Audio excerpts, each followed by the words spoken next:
Patrick, you are such a hand. Your story's gonna win.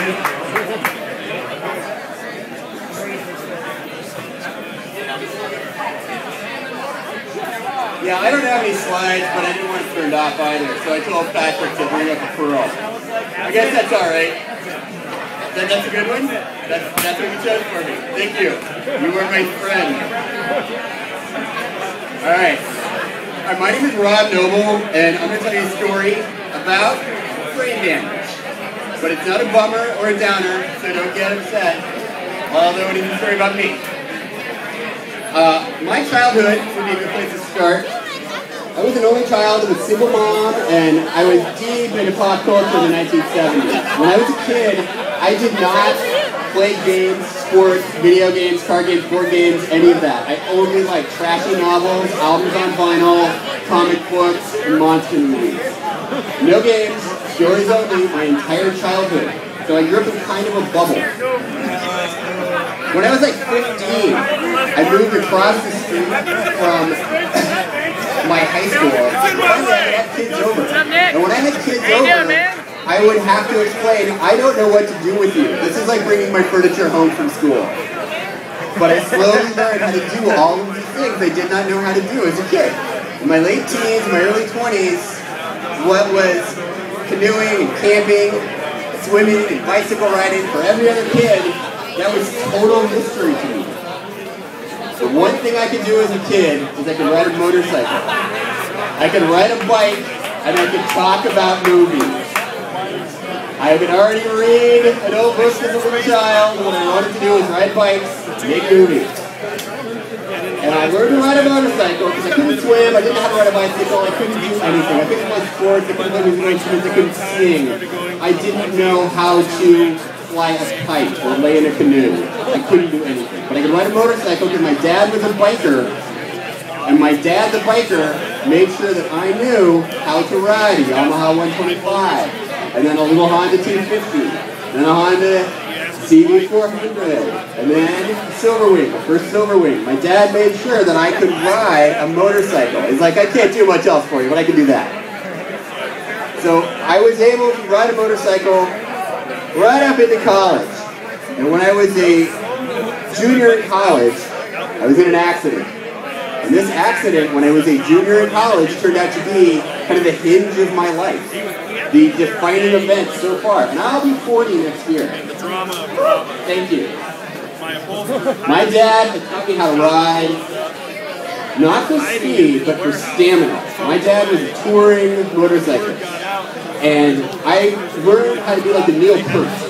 For those of you who don't know, Neil Peart is the drummer for Rush. And every time they go on tour, he does not fly or take the bus. Neil Peart rides a motorcycle from city to city. And he has Peter Lee and the crew pack up for him. And he just follows on a motorcycle by himself and meets them at the next show. So that's the kind of rider I was in 1993. And I had an accident. And in this accident, I lost 2.5, almost 3 days. I was driving in the gorge about 80 miles from here, and I got hit by an old man, a 72-year-old man in a big yellow Cadillac, and I was unconscious for 2.5 days. If you lose 2.5 days, you are at risk for brain damage. If you are unconscious for 2.5 days, because I went over the hood of his car at 40 miles an hour, and I snapped oh shoot, there were my notes. I can free roll. So, shattered all the bones in my left wrist, broke my right arm, hit my head, cracked my skull. People think the skull is like liver or kidney. The skull, the brain, it's not an organ. The brain is not an organ. The brain is like pudding up there. It is like flan. So if you get a concussion, specific or general, if you get any kind of what the medical term for my condition was massive head trauma, I was a junior at Reed. I thought I was going to become something. Graduate. Bastards all. I got my braces off the week before I went back, and I was an emotional mess. I could not tell people when they asked, how was your summer? This terrible traumatic thing happened to me. Please understand. I escaped death. Nobody got it. Juniors, seniors in college, they don't give two shits. So, I eventually, my 20s wore on, I grew up. And I finally learned how to do all the things that I didn't know how to do as a child. I'd been such a loner kid. I'd been so not empathic, so not able to talk to other kids, that as I grew up, I taught myself how to swim, how to ride a bicycle, how to drive a car, how to do all of those things. And then about 4 years ago, I was living in LA, and I realized I'm not growing up in the same way that all my friends are growing up. That I don't have worry lines on my face, and I don't feel anxiety, and I don't feel fear, and I don't feel sadness, and I don't feel the things that everybody else my age feels. And then I began to try to figure out, well, how long has this been going on? 1993. They say that when you get these massive head traumas, you become emotionally and intellectually locked at the age you are. And I was a college senior, all boundless energy, all infinite potential, just a walking Daffy Duck. And that is not the worst place to be. As I watch my friends cave into depression, and families and children, and jobs they hate, I think, oh my God, I'm so glad I did my homework.